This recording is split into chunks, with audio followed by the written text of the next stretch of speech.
মুসা নবী একদিন আল্লাহর কাছে কয়, আল্লাহ ফেরাউন এত জ্বালান জ্বালায়, তুমি কি ফেরাউনকে গজব দিয়া ধ্বংস করতে পারো না?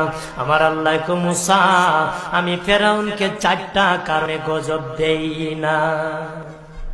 কয় কারণে? ফেরাউনকে 4টা কারণে গজব দেই না।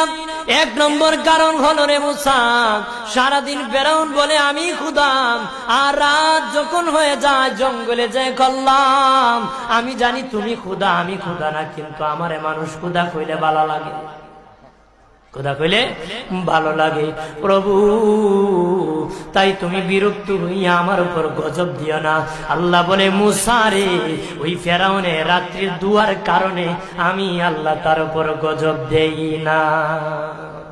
2 নম্বর কারণ হলো, আরে মুসা, তোমার মুখে দাড়ি, ফেরাউনের মুখে দাড়ি, তোমার পরনের জুব্বা, ফেরাউনের পরনের জুব্বা, তোমার মাথায় পাগড়ি, ফেরাউনের মাথায় পাগড়ি। আমি যদি গজব দিই